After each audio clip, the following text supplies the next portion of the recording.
Hi, I'm Jonathan Mills. Welcome to another edition of Stretch for Leaders.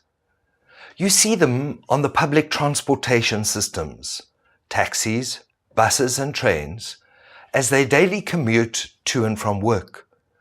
Grim faces representing hearts and minds that are just trying to make it through another day. You find them walking hurriedly, not out of a keenness to contribute skills and talents, but from a need to arrive on time so as not to get a warning. If you looked closely enough, you would notice not only a lifeless, but also perhaps a mechanical processing of what is expected of them. The job getting done, but with little or no innovation or creativity. Absenteeism seems to be rife in these environments. Managers struggling to keep a full complement of employees on the floor. The timing of breaks gets legislated and employees are policed to ensure that productivity targets are achieved. For these employees, work has become a burden that they have to carry. They are only working there as they need the income. If they could leave, they would. Leave this toxic environment with the hope of finding an alternative, empowering one.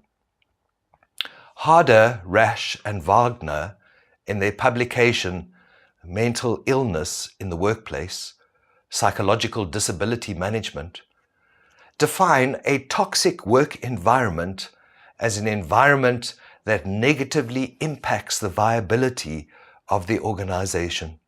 They state, it is reasonable to conclude that an organization can be considered toxic if it is ineffective as well as destructive to its employees, and hold that toxicity arises when employees suffer a breach of psychological contract.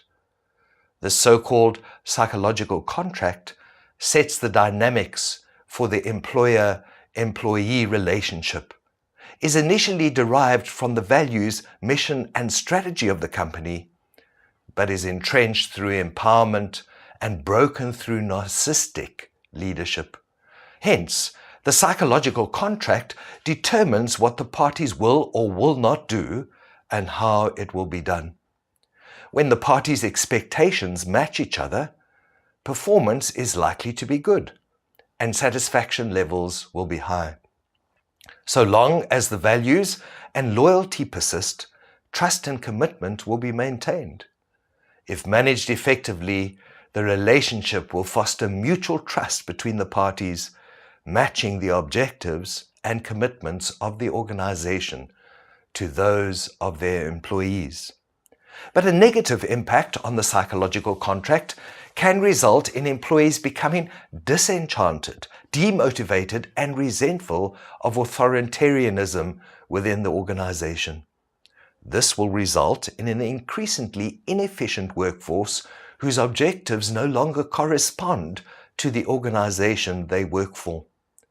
The main cause of disappointment tends to be that middle managers are protective of their status and security in the eyes of their superiors, and this can introduce conflicts of interest when they are required to fulfill their obligations to their subordinates. Other causes could include the following. 1. Unfairness. Managers or team members deflecting blame and accountability. 2. Office politics, positioning, gossiping, spying, and tension in the workplace. 3. Immoral or illegal activities, lies, manipulation, cover-ups. 4. Abuse, emotional, verbal, or physical. Expectations that are unrealistic, like having to do 2 or 3 people's jobs. Belittling comments, rudeness, insults, shouting, swearing at you. 5. Lack of empowerment. An environment with little care, empathy, recognition, and appreciation. As prolonged exposure to a toxic environment inevitably produces psychosomatic symptoms like anxiety and stress, stomach problems, back and neck pain, heart issues, and depression. Taking back control is essential to avoiding illness. Unless you are at executive level or a business owner, however, it is really tough to bring about change to the way the firm operates. If resigning and leaving and securing another job are not realistic options, then you will need to learn to protect yourself within the prevailing environment. Doing something to change your situation, no matter how small, adds to a sense of control, as opposed to helplessness, which leads to depression. Some of the initiatives that may be possible could include the following. 1. Repairing and developing broken or dysfunctional relationships.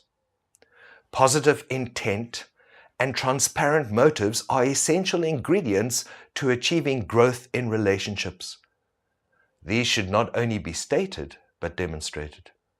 Sincere and well-meaning behavior usually will not go unnoticed. 2. Making changes to your physical environment. The space provided for your contribution has an immense impact on your emotional and physical well-being. Make it conducive to focus and applied energy, free from negative and emotionally distracting issues. 3. Investing in self-care. Make sure that you create space for reading, walking, or listening to music in breaks like tea or lunch, and eat correctly. 4. Avoiding people that break you down. Those that are negative and continually moan and bring up the past are not going to put you in a good place. They infect you with their pessimism. Remove yourself from their company as much as possible. 5. Communicating with human resources. Be transparent about your difficulties with the environment where possible. Those in the department should be aware of anything that disrupts or destroys the organizational culture. 6. Invest in your relationship with your manager. Taking time to have coffee with your boss and speaking about mission-critical objectives are healthy activities. Take time to grow this relationship, but have pure motives. It should be about new ideas, innovation, and productivity. 7. Don't get sucked into the politics. You're there to do a job, so stay with that. Focus on deliverables and not the family and relationship dramas. 8. Empower yourself. Come up with innovative ideas and prove, through business propositions, that they are viable. Prepare business cases for all ideas and suggestions. 9. Be yourself. Remember that you have unique giftedness and skills. Use them wisely, but definitely use them. Protect yourself in a toxic work environment by being your very excellent self. Don't expect the environment to pander to weakness, but prove yourself by being the best that you can offer. Address issues where you can and demonstrate integrity. Remember, as Martin Luther King noted, I believe that unarmed truth and unconditional love will have the final word in reality. This is why right, temporarily defeated, is stronger than evil triumphant. I'm Jonathan Mills. Please join me again for another edition of Stretch for Leaders. Goodbye.